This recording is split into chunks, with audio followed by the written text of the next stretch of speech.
Hello, ladies and gentlemen. Welcome to the In Focus New Year's special. The year 2011 is finally here after a year full of ups and downs. As we open the new year with new hopes, we find greater strength to face the challenges extending from the past. We have with us two expert guests working to advance Korean policy in their respective fields of international politics and economy. Join us as we discuss the outlook on the Korean economy and geopolitical affairs in the region after the video clip. The year 2011 has dawned on the heels of an eventful 2010, full of both triumph and tragedy. The nation was hit with national tragedy. All our people and the world were shocked and outraged. As innocent lives were lost and tears were shed. But we didn't give in to provocations and challenges. Our indomitable spirit steered us to greater heights and unprecedented triumphs. Our indomitable spirit steered us to greater heights and unprecedented triumphs. Although uncertainties loom ahead, we open the page to a brand new chapter, looking forward to further challenges and greater successes.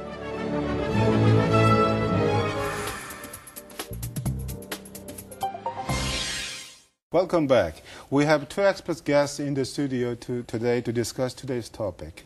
Allow me to introduce Professor Choi Gang, the Director General for the American Studies at the Institute of Foreign Affairs and National Security. Welcome back on our program.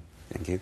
Well, on my left is Dr. Yoon Jong-won, Director General of the Economic Policy Bureau at the Ministry of Strategy and Finance. Thank you for being with us today. Pleasure to be here. Director General Yoon. And then, now we are standing at the juncture, passing the year 2010 and welcoming the year 2011. So today we want to discuss about what we have done in Korea in the year 2010. At the same time also we discuss about how the Korean economy will be in the year 2011 and how the Korean politics will be in the year 2011.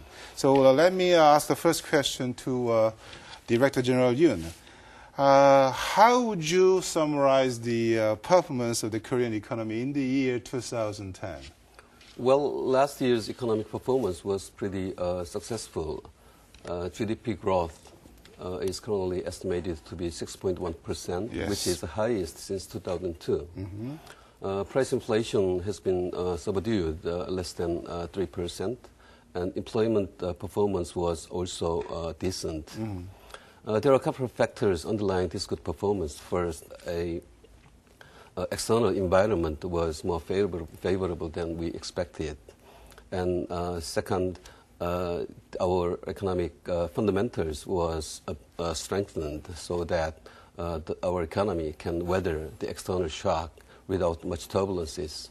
And third, I think the government policies also helped the recovery process, including taking accommodative macroeconomic policy stance and implementing proper exit strategies, and also continuing to guarantee financial market stability. Mm-hmm. Despite this performance, I think there are still a long way to go. Mm-hmm. For example, despite the recovery, the ordinary people does not feel the recovery on their face. Mm-hmm. Further efforts to sustain GDP and employment growth should be strengthened so that the benefit of growth could be transmitted to the entire society. But how about the politics in the year 2010? I think the security field, I think it will be marked as a series of challenges, or fundamental challenges. Two types of challenges. One is from North Korea. The other one is China. Actually, we have experienced unprecedented provocation of North Korea this year, March, the Cheongnam incident, and in November, we also experienced this, the Yeonpyeong shelling.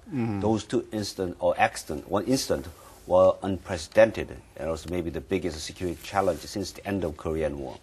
And also we should not underestimate the revelation of uranium enrichment program North Korea possessed. They rebuilt they have facilities of uranium enrichment program. Actually, that is another added element in North Korean nuclear challenge.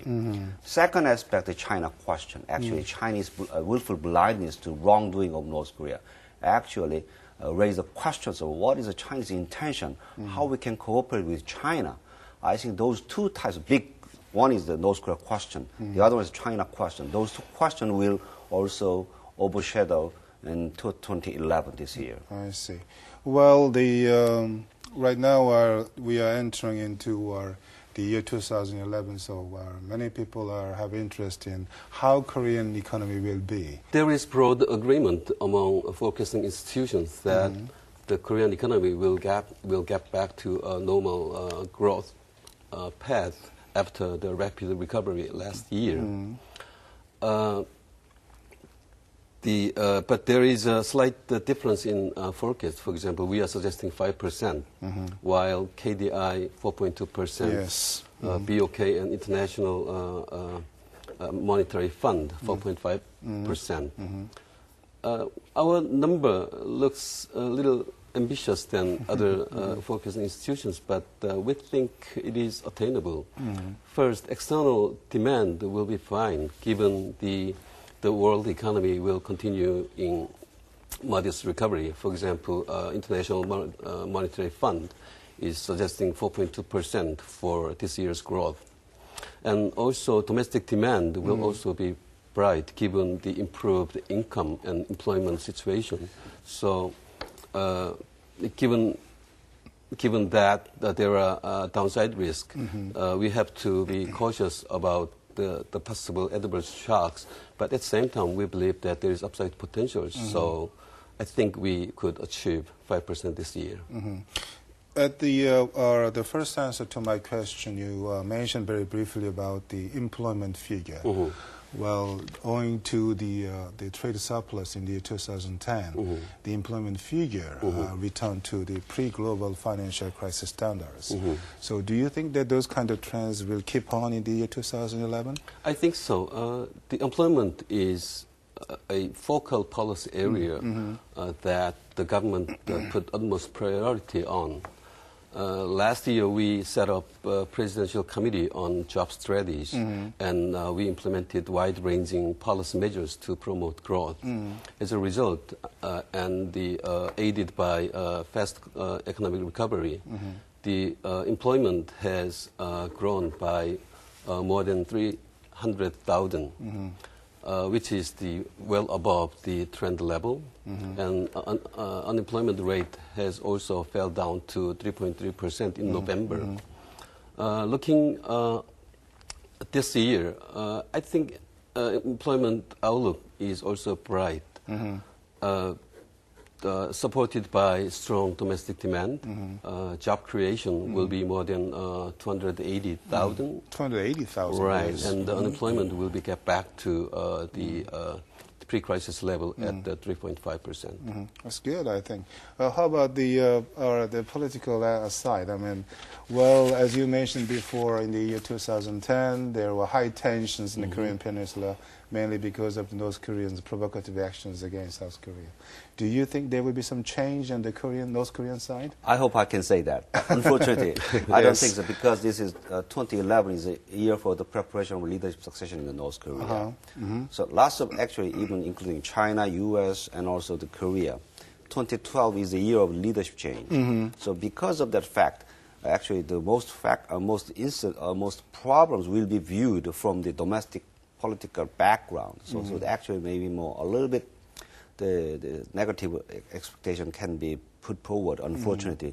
But on the other, they cannot afford a series of crises in the Korean Peninsula as well as in Northeast Asia. So actually they try to manage the situation, but I don't think they will be able to overcome the contending issues and their rivalries. So actually this continuation of the current trends, actually the trend we observed in 2010 will be maintained in 2011. You mean that there will be no hope for the breakthrough of the current situation of impasse? I hope so. But actually they cannot find a clear resolution or the way to get over the situation. For example, North Korean nucleation. unless North Korea make it clear that they are going to give up their nuclear weapons program by action, not by word, unless that kinds of actions coming from North Korea, is quite difficult to make a breakthrough in six-party talks. Of course, everybody wants to get back to the six-party talks. And second issue about the inter-Korean relations, for example, of course, the Lee Myung-bak administration has put forward actually the separation of North Korean people from North Korean regime and try to engage North Korean people and to improve the living standard of North Korean people. So there's a big departure from the previous policy line, but unfortunately whether the North Korea will respond to that kinds of proposal positively is still unclear. Maybe in the second part of this year, maybe a little bit improvement I can expect, but the first part of this year, I don't think so. I see. Well, actually, North Korean issue, tension on the Korean peninsula has been a quite negative factor on the Korean economy for a long time. We are going to discuss about that the issue later, but as far as I know, there are several external factors which can be quite negative, give negative influences on the Korean economy, such as the weak U.S. economy and the financial crisis in Europe. Do you think that these external factors could impact on the Korean economy? How much impact there will be on the Korean economy from these situations, issues? Well, last year, the world economy managed to get out of the crisis, but in the meantime, a couple of vulnerabilities has been identified. One issue is the European sovereign debt crisis, as you mentioned. Right. But I think since the fiscally stricken peripheral European countries are strengthening their efforts to consolidate their fiscal sector, and also currently there is ongoing efforts, EU-wide efforts to stem the crisis. So there might be a possibility of contagion from Greece and Ireland to some other countries, but with the coordinated efforts by European countries and International Monetary Fund, I think the possibility of the fallout or the contagion will be pretty limited. In the case of U.S., housing market and labor market performance was still sluggish. Nevertheless, when we analyze their internal situation, including the household sector and corporate sector balance sheet adjustment, there has been a lot of progress has made. I see. So recently, focusing institutions revised up the economic focus for U.S. And I think I can safely say that the U.S. economy can grow more than 3% this year. Depending on the situation, the external conditions may affect the Korean economy, as you know, given the our high trade dependence at more than 80%. But given our low exposure to fiscally stricken European economies, I don't think the possible turbulences in European countries will affect the economy that much.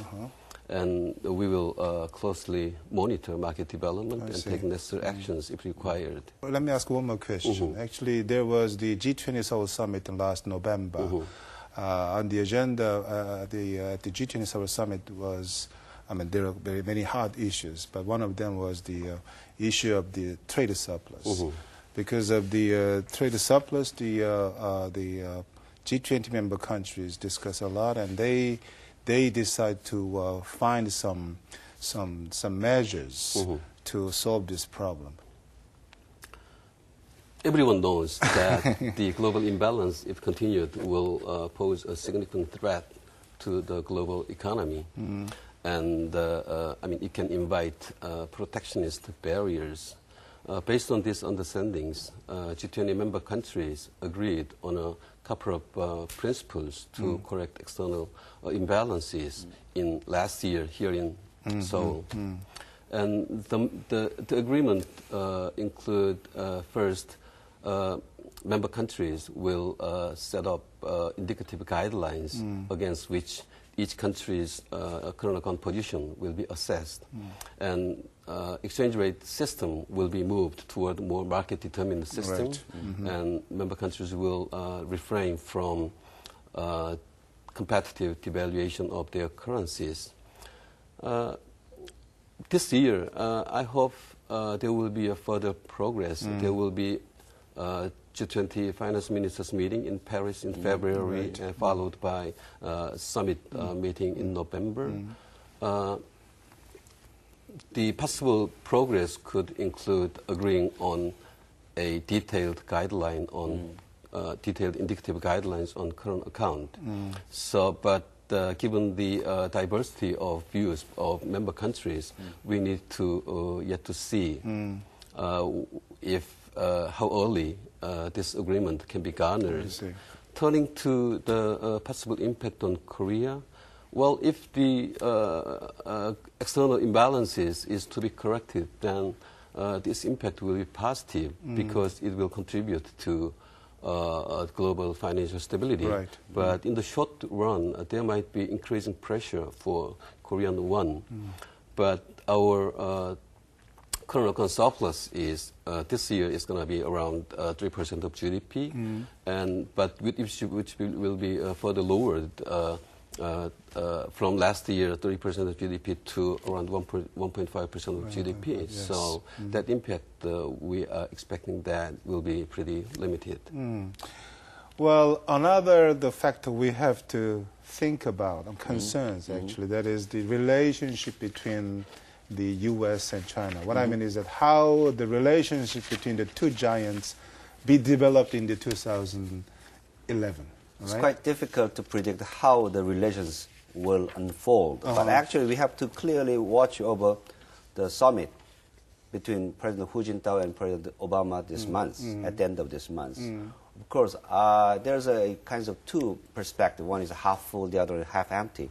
I subscribe myself to half full because actually both sides need the cooperation very necessary to stabilize their own economy and also their security as well as the other fields. So I think there's a clear recognition of the necessity of cooperation. But the problem will be how we can cooperate, how we can find the resolutions or the ways to resolve the issues, for example, the global imbalance, currency issue, and Iranian nuclear issue, and climate change. All these issues will be contending issues throughout this year. But in this summit, I think they will, I hope they will agree on the principles, but not the details. So actually, this is the beginning of the era of cooperation and competition between the United States and China. But actually, if you come down to the level, regional level, because of North Korean nuclear issues, there's a clear difference between the United States and China over the issue. China, over the years, has been emphasizing peace and stability. Right. United States always emphasizing also the denuclearization is the first condition for peace and stability. So there's a different approaches between the United States and China.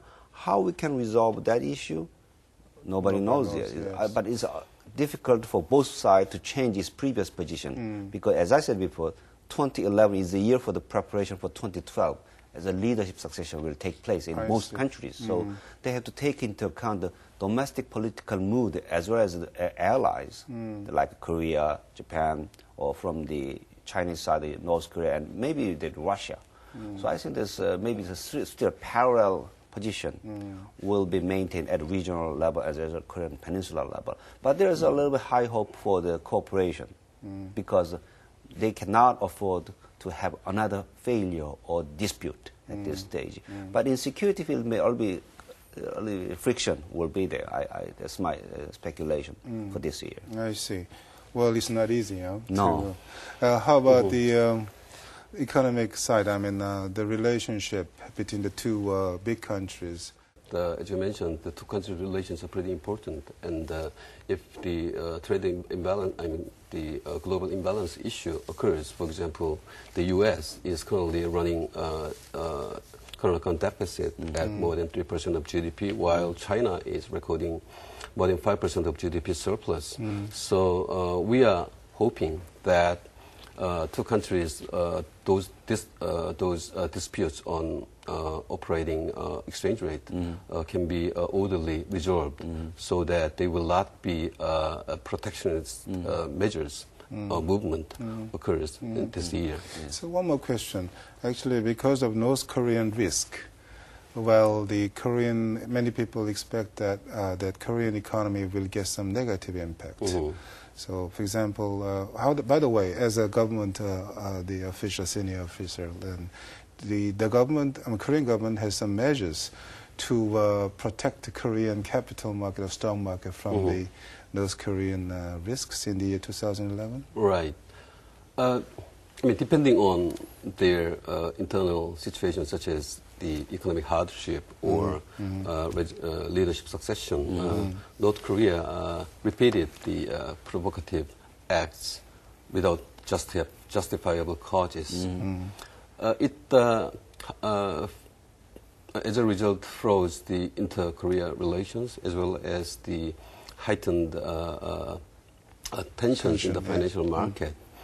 And it becomes a important source of Korea discount and frequent instability in the financial market. In other words, to simply put it, the Korean economy has a monkey in its bag.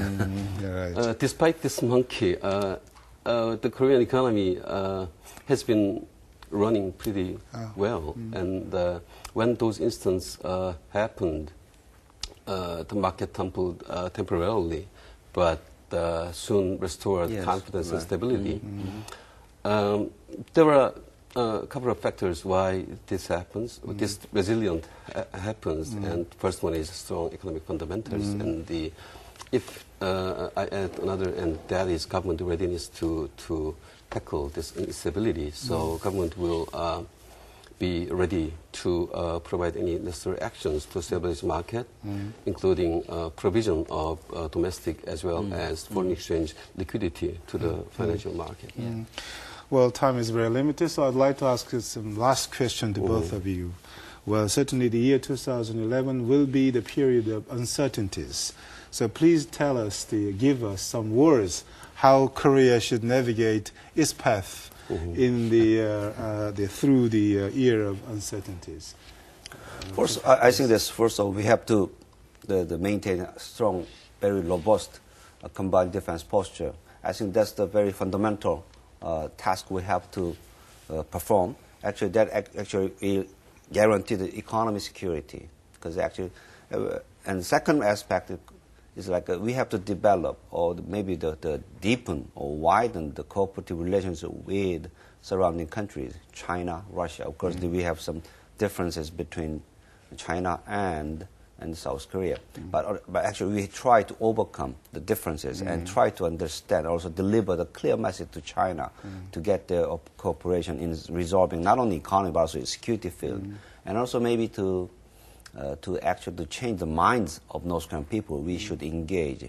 Actually, maybe some in private sectors can go to North Korea and provide humanitarian assistance to that.